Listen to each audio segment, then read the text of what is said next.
All right, let's see what happens with the Amazing Spider-Man now. Well, you and I have actually talked about this one before, so Yeah. I think we agree I pretty mean, much. this is the one that people are kind of mixed on. Like with Spider-Man 3, it's like people don't Yeah, like it's it. just bad. There I are mean, people that will say like the Amazing Spider-Man's a good movie, or there are people that will say that it's bad. have you I seen Chris Stuckman's review on it yet? It just came uh out yesterday. I saw a little bit of it, not Yeah, the whole thing. he more or less says like sort of what I thought about it. Because a He lot says of he says some of the things I thought about it. well, but and the thing, well, a lot There were of things people, I like. There was one thing he said that I disagreed with, but yeah, the thing is, with Amazing Spider-Man is like a lot of people. I have friends who consider this to be like a really good movie. So like I've watched it's not it. good at all. I've watched it a couple times and I've really tried to give it a chance. But the biggest issue overall, and there's a lot of issues, but the biggest issue overall is that it doesn't feel like it's being like directed by a director. It just feels like it's just a studio just trying to push their agenda, trying to market, Spider-Man, and just trying to fulfill every little kind of element of the movie to make every possible fan happy. Okay, I felt like that. I felt like that was the way for the Amazing Spider-Man 2, but I felt like this one was directed by a director. I It was mean, remarkable. I don't know. That's how I feel about it. I don't know. I mean, Okay, I okay, could let me- tell let me there say. was. Some of the stylistic elements were really good. Like Yeah. like him swinging through the city and like the spider, like his first person point of view shot. See, that's what I didn't like about it. I liked those. I thought that was really cheesy. I mean, Like I don't thought know. that was like, oh, you could literally just attach a GoPro cam to him and just. Well, it have wasn't him like do that. it wasn't like that was just what they showed though. They were just showing different Yeah. perspectives, and I thought when he was actually Spider-Man, the movie was directed by a director and had like some like cool stylistic elements to it. But for the most part, I mean, like with his Peter Parker character, and we'll talk about Andrew Garfield. But, the overall, let's just talk about the overall movie and the plot. Okay. So, basically, this is it's called The Amazing Spider-Man, so it was the very first one. It's the origin story again, but Yeah. longer and more drawn out. Yeah, so, he pretty much does the same thing. He's kind of a loser in school, but But he's you not. wouldn't know that, though, because the way that Andrew Garfield portrays the character, because throughout the movie, He's a hipster. yeah, he's a hipster who rides a skateboard to the school. He doesn't have anything that's truly relatable to the audience other than Skateboarder hipster does not necessarily correlate with loser nerd in my mind. yeah. I don't know why the studio or the director wanted to write the character that Because way. they wanted girls to like him. They wanted him to be like No, attractive. That's and, not like, that's not the and way all, to like, do it. hipster cool. Like, yeah, I know. But I will say that I do think Emma Stone makes a better female supporting character than oh, definitely. Yeah, and she's that's- great. yeah, that was a great part of the movie. That was a good casting choice. Everyone says Andrew Garfield was good. A lot of people say he was good. I disagree. I thought he was He's a decent he's Spider-Man. he's a good actor. He just does not work for Spider-Man at all. I didn't think he was. no. I didn't think he was even decent. I thought he was okay as Spider-Man. No, I don't no. know. I don't know. Like his when he is Spider-Man, I think he has like sort of that like more confident element to him, and I like that. But as Peter Parker, he just doesn't work. It, like See, really doesn't now work the as Peter confident Parker. element in it, I thought it was rushed in the Amazing Spider-Man 2. I mean, not 2, the first one, because Yeah. if you look in the past movies, the confidence level slowly rises steadily. This one just Yeah. goes bam right there, Yeah. and it well, didn't really make sense for a character to do that. Because I'm thinking, yeah. whose actual confidence level goes like that after something? Yeah. Like, Well, really? in the movie, they don't really ever show his confidence level as like that low. The funny thing is that they try their best to like, well, not really their best. They try to make him seem like awkward and nerdy by having him like sort of stutter and mumble and like when he's around Gwen Stacy, and it's like, okay, stop. Like he's totally just like this cool guy in every scene, but then when you want to show him as awkward, he's just all like, I don't know, I just like, stop. That doesn't make him nerdy or relatable. It just All right. is Can just we inconsistent character. Yeah, I thought that the Uncle Ben and the Aunt May, is that her name? Yeah, I Ant-Man. thought they were the weakest characters because I didn't care about anything that Uncle Ben said in the movie. He literally almost copies the line from the first movie, "With great power comes great Yeah. responsibility," but they just worded it differently to Well, make it sound like the that. big problem with it is they're trying not to copy the first one, but what they really should have done is not done another origin story. Yeah. Because I didn't think that like Uncle Ben was bad in this movie. He just like it was just an awkward character to play because they were trying so hard to not emulate the exact character from the previous one. and it Yeah. was just I don't know. And there was something that Chris Stuckman said about Gwen Stacy, that she was a weak character. But like, yeah, you can say that, but you can also say that about Kirsten Dunst in Yeah, yeah, like they. she's better I mean, than Kirsten Dunst. I mean, they're like the same. They're not really supposed to have a major motivation within them. Yeah, They're just like, well, and it's the first movie in the series. Like it's it's fine for her to not have a ton of character development as long as there's still something there and you care about her, and you do. I mean, because she's a very likable actress and you like the character. You certainly. yeah. In a lot of ways, she's a much more consistent character than Peter But Parker. overall, So like I mean, this movie's really bad.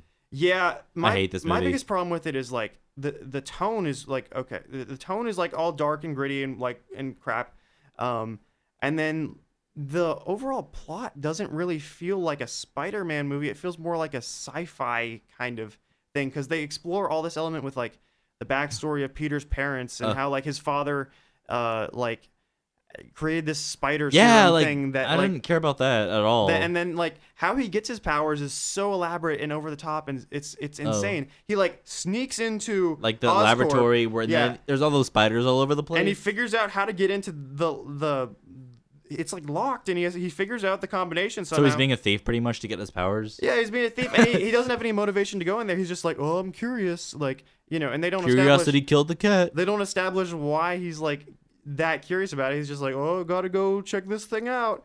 And he's also unlikable in this too, because he takes another guy's like name tag who was supposed to go on a tour, and the guy gets kicked out, and Peter's just like, whatever. And it's like, you're not making me like this character. Yeah. I mean, I understand it was kind of a joke and it was supposed to be funny and like, okay, haha, but like, you're not making this character any more likable than he already was. He was already kind of like, this like kind of cocky, arrogant douchebag. I mean, he picks a fight with the bully like on purpose and tries to show him up. He skateboards around and doesn't listen to teachers. Like he's more this like rebellious like skater kid than a nerd that, or like a good kid that you're supposed to relate to. Yeah. And also, the scene where Uncle Ben dies, hilarious, absolutely hilarious. It's just the way it plays out. Like he literally like he's looking at the guy, and they do reverse shots. Yeah. And though his eyes just kind of light up, and I'm like, I'm I didn't dead. really think it was funny, but I definitely thought it was done better in the 2002 Spider-Man. Oh yeah, I like how in that one you don't see him actually get shot. Yeah. Although you not getting to see him get shot is what led to an annoying plot thread in Spider-Man 3 of the whole "you killed my uncle." Oh yeah, But I mean, like overall, for the context of the first Spider-Man, it works really well. yeah. So yeah, is there really anything else to say about Amazing Spider? Well, okay, yeah, the villain's pretty weak. Yeah. The lizard. Yeah, he's a pretty weak villain. Yeah, I didn't like I his actually whole plan though didn't make sense. Like to turn It's- everyone into a lizard in the city. Well, and it could make sense if he was if we What were gonna what get would some, that do? Like if we were gonna like get some kind of background as to What- like what why was he your- wants that, but it's like it's so over the top and crazy. Like like what do you do after you turn everyone into a lizard? Like what's your plan after that? Like where do you go? Well, and I think just the whole thing is that he's crazy, but it's like that's kind of every. It's very Spider-Man stocky. villain. Yeah, it's like he's just crazy. He just talks to himself. He's like every other Spider-Man villain that's ever existed on screen. All right. Now that I think we need to be done with that and then go into our last Wait, one. wait, Amazing let's- Spider-Man let's- 2. wait, I wait, know we we're have to- I we know have we're to giving rate- it a rating. I know we're giving it a rating. Okay. I'm not jumping the gun. All It right. sounded like you were jumping the gun. I'm not but- jumping the gun. All right. Maybe you're jumping the gun. I think you're jumping the gun. You're jumping the gun. All right. Then, man. My rating is going to be a 3 out of 10. My rating is going to be probably a 2 out of 10. Oh, you are lower than me for one of the very first times. Very first time. Yeah, because, I mean, I'm going to rate it based on my overall experience with it, and the movie just bores the crap out of me. I can't really enjoy it for anything other than, like, there's a couple cool scenes in there that I enjoy, but other than that, it's just, Yeah. I don't enjoy it. So let's go on to My our least favorite Spider-Man. final film in the Spider-Man movie. The Amazing Spider-Man. 2. The Amazing Spider-Man. 2. Say it one more time. The Amazing Spider-Man. 2. 2. All right. So do you want to begin with this? Yeah, I'm actually gonna go ahead and say this, and this is gonna probably piss some people off. You're definitely gonna disagree with me. But although this movie is a mess, and I'm talking it's a huge mess, I like it more than the Amazing Spider-Man 1. Because Okay. I mean, I disagree with you. I'm not mad with you. yeah. I mean, no, I didn't think you were gonna be mad. I'm just saying. Like, if you said that movie was better than like Spider-Man 1, then I would say some shit. No, I think it's better than the Amazing Spider-Man 1. I don't necessarily think it's like written better or anything like that, because it's a messy script and it's just very just a lot of studio interference and crap. But the reason I like it more is because I don't know, it's more interesting. There's more fun stuff in it. I thought You get to see Spider-Man do more stuff. There's more action, and it's less trying to be all dark and gritty and this like sci-fi kind. It's like, I mean, you get to see more of the sort of superhero elements to it than with the first one, and I think that's more interesting. At least more entertaining to watch. It's more entertaining by far. This is my least favorite Spider-Man movie out of the whole thing. Well, it's definitely the worst written and stuff. It's the worst written. It's the worst acted. The sequence of events are really stupid. The marketing for it was god awful. Yeah. Wow. I don't even. You go ahead and start here. All right. So, pretty much, when the trailers came out, they kind of revealed too much in the movie, and then people didn't really know, but they were like, way too much. "Is this too revealing?" And then people were also excited though because they were gonna have two villains, Rhino and Electro. But it became 3 villains, just like Spider-Man 3, the best movie ever. Yeah, but but it's not Spider-Man 3. It's supposed to be amazing, so that's why it's called The Amazing Spider-Man 2. You get my drift? You get my drift? Oh yeah. Yeah. I get you. Yeah. So, yeah, this movie's god awful. The plot's very like I've seen it before. Like you have like Electro, who is this guy who's played by Jamie Foxx. And he's the only one there who actually looks interested in the movie. Yeah, but like his everyone role else makes there, no sense. yeah, he's the only one actually trying. He's a great actor, but God, they put him in the like stupidest role. Electro, and like so basically he gets his powers by so stupid. he meets Spider-Man. He's like obsessed with Spider-Man for some reason, and then he gets his powers by falling into an electric eel tank, and then getting electrocuted from that. Yeah. And so he tries to do damage to the city for some reason. I don't know why. But Spider-Man's trying to calm him down, and they get into this fight. And the way that they choreograph the people to move out of the city is just so set up. And like you could totally tell that like they were really tired, just didn't really care. But yeah, it's like okay, you get over here. No, you get over here. No, you get over here. No, you get over here. Yeah, it's kind of now like, the fight scene happens. It's kind of like if you take all the issues with Spider-Man 3 and you just multiply it. It's like crazy with all the just there's so much shit in this movie. So you got you got the love story between Peter Parker and Gwen Stacy. I actually don't mind that. I think that they have good chemistry, and I like Emma Stone a lot. So you got that. You got the whole Peter trying to reconnect with his find out the whole shit about his parents and all this backstory that leads nowhere, by the way. Yeah. Then you got Jamie Foxx's villain, who is rushed, and although he gets the most character development out of all the villains, really. But he gets rushed. He goes from this like crazy. He's still a bad villain. Yeah, no, yeah. None of these are good villains. But he gets rushed, and he's got this he's like really nerdy at first. You know, he's the stereotypical nerd character, and then all of a sudden he becomes I'm Electro. Yeah. I am Electro. Yeah. And like he wants to try to find. Yeah. And they do this dubstep. Oh God, Hans Zimmer really messed this one up. Well, it wasn't just him. It was Hans Zimmer, Pharrell Williams, Yeah. and I forget the other guy, but they tried making this like dubstep like score for the film. And he does the like whispering thing So, here, in his mind. We'll do it for you right now.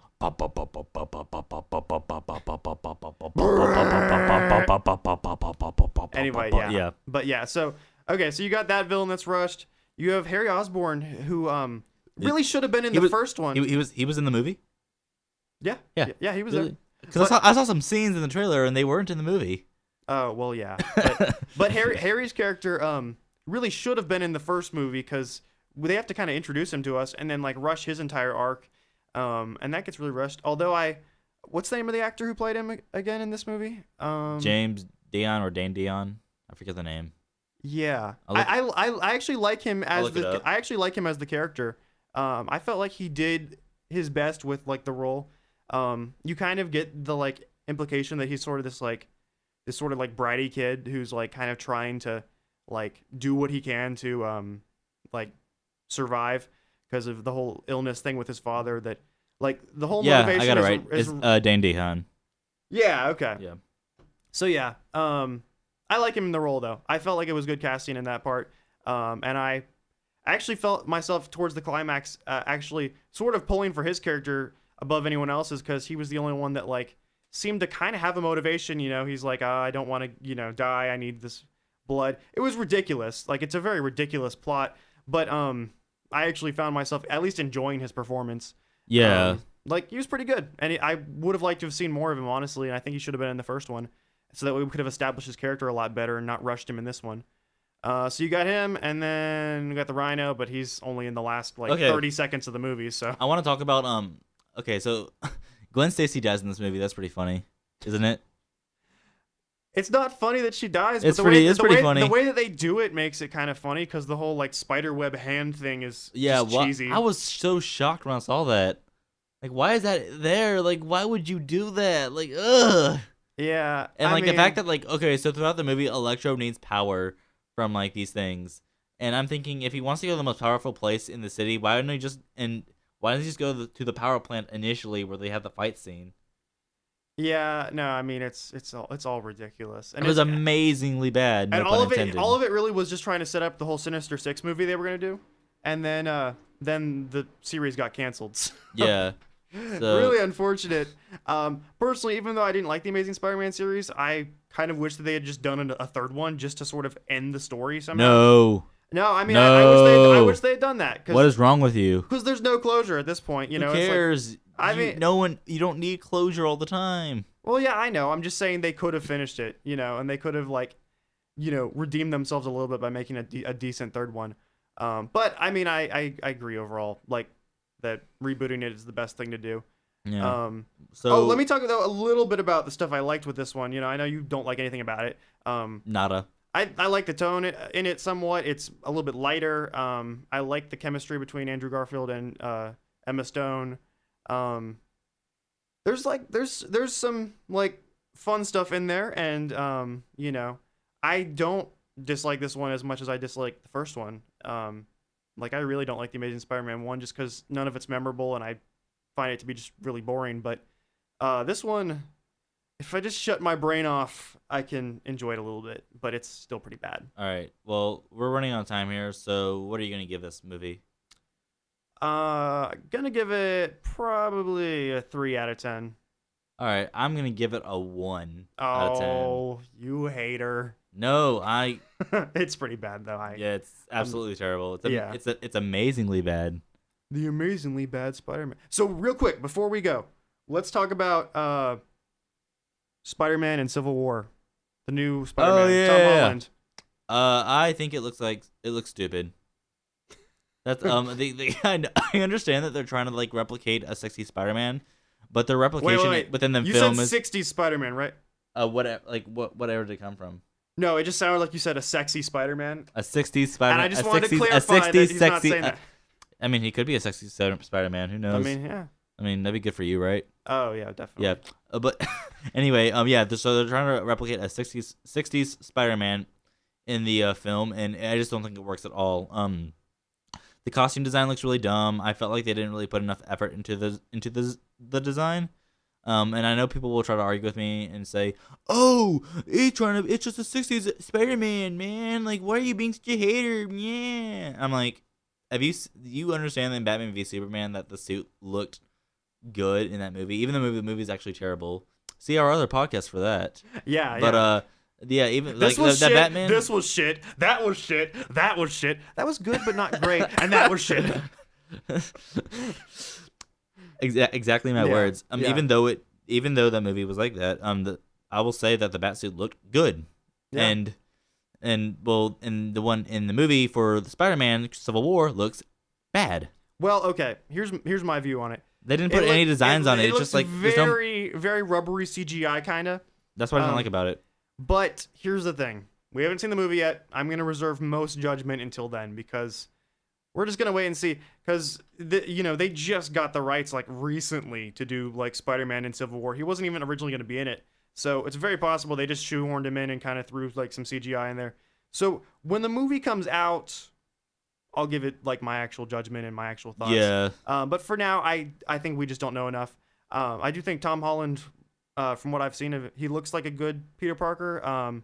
He looks more sort of along the lines of like what we need versus Andrew Garfield. He looks. He said 2 words. How can you make a judgment off of that? No, I'm just talking about looking at the actor. I've just looked him up. Oh yeah, yeah. He's like our age. Yeah, he's our age, which is a better age because he's supposed to be in high school, so that works. College. Well, no, they always have an older actor play a younger character. Yeah. But I guess that makes sense. he looks younger. He's got, he looks a little bit less like just glamorous and sexy like Andrew Garfield. So overall, like, I'm looking forward to the new Spider-Man in Civil War and in future installments. I'm looking forward to it, and maybe we'll get a good Spider-Man movie again, like Spider-Man 2. I probably won't see the movie because I'm not really a big superhero fan. Why did we do this review? I don't know, but both of our reviews have been superhero movies, and now you're coming out saying you don't even like superhero movies. So yeah, like, I mean, I they're my least favorite genre-wise of movies. I like some superhero movies. I like, by some I mean like the 1% of superhero movies that come out. Just hate the 1%. Yeah, I'm the Sanders film critic.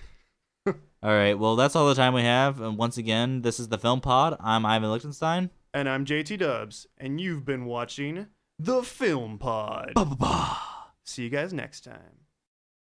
That clock keeps ticking like a metronome, and my thoughts keep telling me to get me home, but my balls keep telling me to let me just let me That clock keeps ticking like a metronome, and my thoughts keep telling me to get me home, but my balls keep